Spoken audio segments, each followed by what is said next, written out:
हरे राम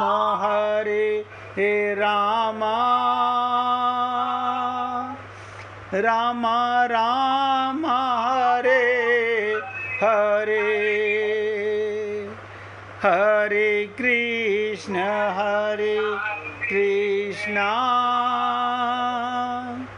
कृष्ण कृष्ण हरे हरे,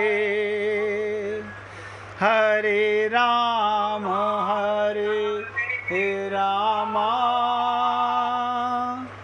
राम राम हरे हरे, हरे कृष्ण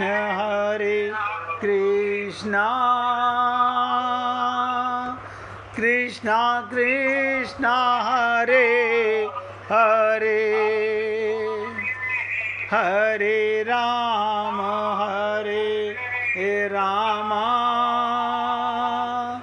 राम राम हरे हरे। हे पुण्यात्माओं, बहुत एकाग्रता से सुनो कि ऐसा क्या था भरत जी के शब्दों में, क्या था भरत जी के शब्दों में ऐसा। उन्होंने यही तो कहा, नाथ ना मोही संदेह कछु और सपने शोक ना मोह। सन्नाटा छा गया, सब आश्चर्यचकित हो गए।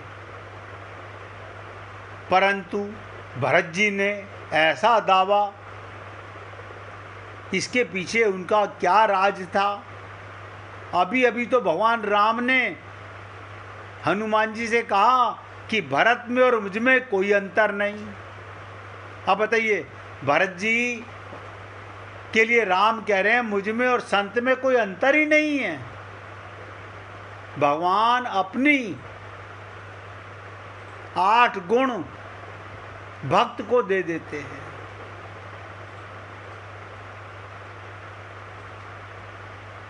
सृष्टि की रचना, सृष्टि का पालन, सृष्टि का संहार ये नहीं देते, बाकी अपने 8 गुण भक्त को दे देते हैं।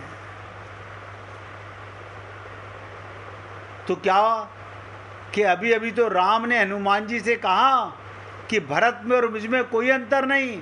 तो ऐसी स्थिति में भरत जी ने सोचा, मैं अपने आप में कुछ भी कमी मानूंगा तो मेरे राम में कमी हो गई। आप मुझे बताओ, अगर कोई टीचर अपने स्टूडेंट को खड़ा करके कहे कि मेरे अंदर, अब मेरे शिष्य में कोई कमी नहीं, अब शिष्य ये कहे कि मेरे मन में संशय है, इसका मतलब टीचर गलत हो गया शिष्य के कहने पर। लेकिन भरत जी ने सोचा, नहीं, अगर मैं ये कहता हूं, मैं अपने आप में कोई कमी मानूंगा तो भगवान में कमी मानी जाएगी। इसलिए बोले, महाराज आप में कमी नहीं है तो मुझ में भी कमी नहीं है। ना आप में कोई शोक मोह, ना कोई भ्रम है। अब देखो, ये आत्मा का कमाल है, आत्मज्ञान का कमाल है। आत्मा को कोई दुख नहीं होता, आत्मा की कोई माता नहीं, आत्मा का कोई पिता नहीं, आत्मा की कोई पत्नी नहीं, आत्मा का कोई पति नहीं। आत्मा के पास क्या होता है? केवल प्रेम, केवल प्रेम, ट्रू लव। सब में भगवान को देखना, ये गोपियों के पास था।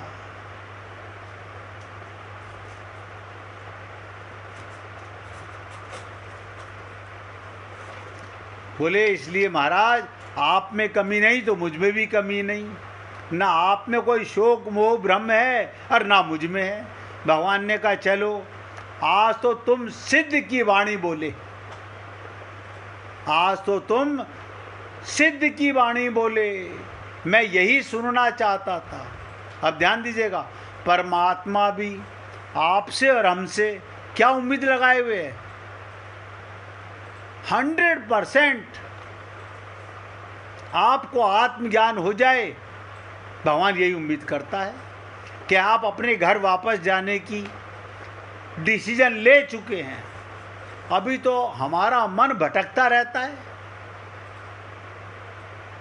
अरे शरीर से संसार में कहीं भी जाओ कोई फर्क नहीं पड़ता, लेकिन अपने आप को सदा परमात्मा के साथ अनुभव करो, ये प्रेम है। खाली मंदिर में जाके भगवान के साथ अनुभव करना ये प्रेम नहीं है। मैं तो कहता हूं पाखाने में भी भगवान के साथ अनुभव करो। और खुल के बोल दूं, पति पत्नी के आलिंगन में भी ये महसूस करो कि मैं भगवान के साथ हूं। ये प्रेम की पराकाष्ठा है। जानई तुम्ही तुम्ही हो जाई।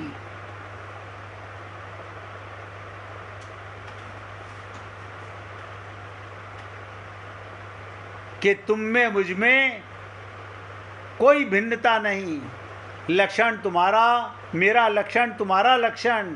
लेकिन भरत जी ने तुरंत भगवान के चरणों को पकड़ लिया और बोले, महाराज इसे आप मेरी साधना का परिणाम ना समझिएगा, ये मेरी योग्यता का परिणाम नहीं है। तब सोहम सदा सोहम, आप स्वामी हैं, मैं सेवक हूँ, अहंकार नहीं। देखो हमारे रावण में रामचरितमानस दिखा रही है, वेद पाठी हैं, बहुत बड़े ज्ञानी पंडित हैं, लेकिन अपने गुरु के दासों हम नहीं हैं, अहंकार है। तो भरत जी हम लोगों को ये ज्ञान शिक्षा दे रहे हैं कि परमात्मा का हमें सदा प्रेम तो करना है। अब बच्चा दादा से पिता से प्रेम नहीं करता, करता है तो क्या मान के करता है? बच्चा मान के करता है। ऐसे आत्मा परमात्मा का अंश है। तो फिर कहा भरत जी ने, नाथ न मोहि संदेह कछु, सपने हु शोक न मोह, केवल कृपा तुम्हारी ही, कृपानंद संदोह। एक लाइन और जोड़ दी कि केवल कृपा तुम्हारी ही, कृपानंद संदोह। आप सच्चिदानंद हैं और अपनी कृपा के द्वारा यदि आप मुझे अपने उसी रूप में परिणित कर दिया है तो इसमें आपकी कृपा की विशेषता है। अगर आप मुझे बोलते हो कि मुझ में और संत में कोई अंतर नहीं है, ये मेरी महानता नहीं है, ये मेरा ज्ञान नहीं है। अपनी गोदी में अगर कोई मजिस्ट्रेट अपनी गोदी में बैठा ले किसी को, वो मजिस्ट्रेट तो नहीं हो जाता, वो परमात्मा तो नहीं हो जाता, लेकिन परमात्मा के करीब पहुंच जाता है। तो ये संत महात्मा कहते हैं, हम तो प्रभु केवल कृपा तुम्हारी ही, हमारे पास तो जो भी कुछ है वो आपकी कृपा का है। कृपानंद संदो, आप सच्चिदानंद हैं। सच्चिदानंद माने सच्चित आनंद। तो आप कौन है? आप भी सच्चित आनंद है। आप और हम लोग परमात्मा के लिए कहते हैं सच्चित आनंद। अरे अगर परमात्मा सच्चित आनंद है तो उसका अंश भी तो सच्चित आनंद है। हम अपने को कैसे भूल गए? और कहा अपनी कृपा के द्वारा, तो भगवान की कृपा। भगवान कहते हैं मैं तो तुम पर कृपा कर ही रहा हूं। कैसे कृपा कर रहे हो? मनुष्य शरीर दे दिया। हाँ दे दिया प्रभु जी, हमें अब मालूम पड़ा। हमने संत महात्माओं का संग दे दिया। अब आप बताओ, भगवान कहते हैं और संत महात्मा कहते हैं निज कृपाश्रित, तुम अपने आप पर भी कृपा करोगे कि नहीं करोगे? अपने परिचय को जानोगे कि नहीं जानोगे? मेरे अंश हो, फिर संत के पास जाने का लाभ क्या? अब आप बताओ, अगर मैं किसी वैद्य के डॉक्टर के पास जाऊं और बीमारी को मिटा ना पाऊं, इसका मतलब या तो डॉक्टर में कमी है या मैं परहेज नहीं कर रहा। ऐसे ही संत के पास है, हम किसी संत के पास जाएं और वो हमारे को सत्य तत्व से, सच्चिदानंद से, आत्म तत्व से, तत्व अद्वैत तत्व से, परमात्मा का अंश का साक्षात्कार ना करा पाए, तो इसका मतलब या तो वैद्य में कमी है या जो परहेज हमें बता रहा है। हमें क्या परहेज बताते हैं संत महात्मा? सबके साथ रहो, सबके बीच रहो, सबकी सेवा करो, लेकिन परहेज क्या? ममता मोह आसक्ति मत करो। अब बताओ, अब आप सब सोचो, ये परहेज नहीं करते हम। और ऐसा नहीं, संत महात्मा को पता चले कि ना चले, परमात्मा को तो पता चल जाता है। जब तक डॉक्टर के बताई दवा पर असर कब होगा? जब आप उसके बताए हुए परहेज को इस्तेमाल करोगे। आप लापरवाही करोगे, बीमार पड़ते रहोगे। ऐसे ही गुरु के बताए हुए ज्ञान को हम ग्रहण ना कर पाएं तो गुरु का कुछ नहीं बिगड़ रहा, परमात्मा का कुछ नहीं बिगड़ रहा, हम अपना ही विनाश कर रहे हैं। तो कहते हैं प्रभु, अपनी कृपा के द्वारा यदि आपने मुझे अपने उसी रूप में परिणत ना कर दिया होता, ये तो आपकी महानता है प्रभु। आप मुझ जैसे दासों हमको अपने समान दर्जा दे रहे हो। मैंने कई बार आपसे निवेदन किया कि वेद व्यास जी जनक जी को अपने साथ गद्दी पर बैठाते थे। जनक जी को अपने साथ गद्दी पर बैठाते थे और सारे शिष्य भ्रम करते थे। तो उनके मन में क्या जाता था, ये राजा हैं इसलिए अपने साथ बैठाते हैं। वो इसलिए नहीं बैठाते थे, वो जानते थे कि ये सच्चिदानंद स्वरूप है। सीता ने भी किसके अवतार लेना मंजूर किया? बेदेही, जो अपने को देह ना माने। परमात्मा किसको अपनाते हैं? जो अपने को देह में रहे लेकिन देह ना माने। ये विचित्रता है।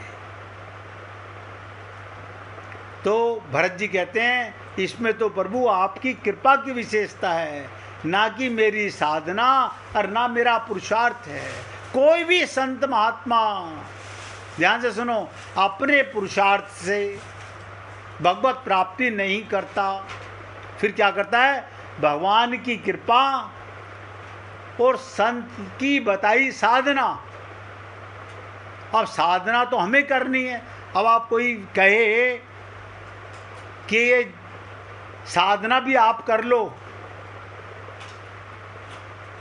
आप बताओ, आपका पेट आपके भोजन करने से भरेगा, दूसरे के भोजन करने से आपका पेट नहीं भरेगा। आपकी साधना से आपका मन भटकने से बचेगा। अब हम अपने मन को भटकाने से बचाना चाहें, इसी जन्म में अपना जीवन कृतार्थ करना चाहें, भगवान को हकीकत में पाना चाहें, तो केवल साधना ही एक मार्ग है। मैं ऐसा नहीं कहता हूँ, साधना आप अपने घर में भी कर सकते हैं। दृढ़ता की बात है, परिपक्वता की बात है, संकल्प की बात है।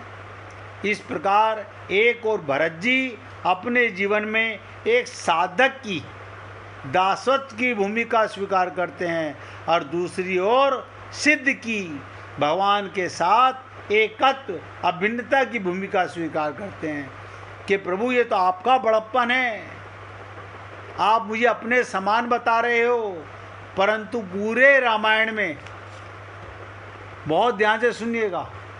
पूरे रामायण में ऐसे 2 ही प्रसंग हैं जहाँ वो भगवान के साथ अभिन्नता की भूमिका में दिखाई देते हैं। बाकी सब जगह भरत जी का चरित्र निरंतर एक साधक की अविनम्रता दिखाई देता है। उनको निरंतर अपने आप में कमी दिखाई देती रहती है। उन्हें लगता है यदि सचमुच मेरा अंतःकरण शुद्ध होता तो क्या मैं हनुमान जी जैसे संत को राक्षस समझ लेता। देखिए, भरत जी के मन में भी ये गिलानी है। आपको पता होगा ये कहाँ का प्रसंग है, कब का प्रसंग है, कौन सा प्रसंग है, जब हनुमान जी लक्ष्मण जी की मूर्छावस्था को दूर करने के लिए जड़ी बूटी लेकर जा रहे थे तो भरत जी ने वो अपने आप को कह रहे हैं, अगर मैं सचमुच मेरा अंतःकरण शुद्ध होता तो मैं राक्षस समझ के तीर क्यों मारता, भगवान के कार्य में रुकावट क्यों डालता। आप सोचो, ये है त्रुटि मानने की कला। भरत जी अपनी त्रुटि मान रहे हैं और रावण अपनी गलती नहीं मानता। हनुमान जी उनके गुरु उसे घर जाके समझा रहे हैं, लेकिन वो अपने गुरु को ही बांध करके डांट रहा है। अहंकार इसे कहते हैं। भरत जी को वो कहते हैं सर्वत्र भगवान दिखाई देते। भरत जी बोले, हनुमान जी के हृदय में साक्षात राम बैठे हुए हैं और मुझे दिखाई नहीं दिया। मैंने कैसे तीर चला दिया हनुमान जी पर, बल्कि उल्टे ये लगा कि कोई राक्षस जा रहा है। तो भाव क्या था, यदि मेरा हृदय अपवित्र ना होता, मेरा अंतःकरण दूषित ना होता, यदि मेरे अंतःकरण में राक्षस भावना ना आई होती तो हनुमान जी जैसे संत को भला मैं राक्षस कैसे समझ लेता। मैं अपना इतना दोष युक्त हूँ कि प्रभु मेरी इस ओर देखेंगे तो मुझे कृपा करना तो दूर, मुझे दंड देंगे। देखिए, ये विशेषता है, संत की भी विशेषता है, शिष्य की भी विशेषता है, दासत्व की विशेषता है कि भरत जी को भगवान राम संत के समान, अपने समान मान रहे हैं। और भरत जी अपने अंदर कि मेरे मन में राक्षस भाव आया कैसे, मैं क्यों नहीं पहचान सका।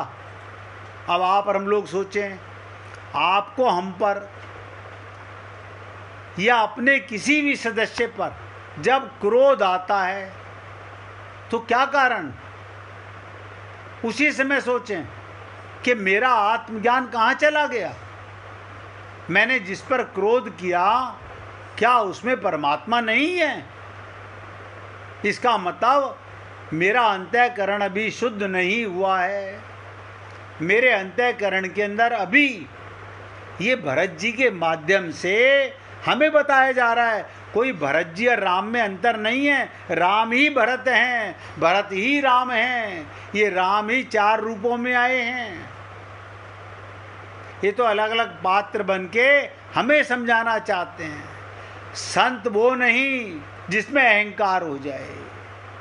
संत को भी अपने गुरु का दासत्व स्वीकार करना चाहिए। प्रभु का दास तो सभी हैं। और देखो, भरत जी कह रहे हैं, दासो हम, हे प्रभु मैं तो आपका दास हूं। अपनी त्रुटि को स्वीकार करते हैं। ये सब बातें हम ये दृष्टि से ना देखें कि भरत जी के मन में, भरत जी तो लीला कर रहे हैं हमें बताने के लिए कि आप और हम लोग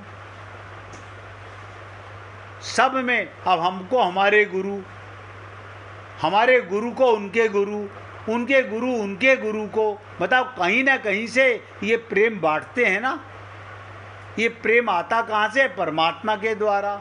वो हमें सबको आत्म तत्व से अवगत कराते हैं, हमारा अंतःकरण शुद्ध कराते हैं, और शुद्ध अंतःकरण में भगवान रहते हैं। अब भरत जी ये सभी संत महात्माओं के ऊपर,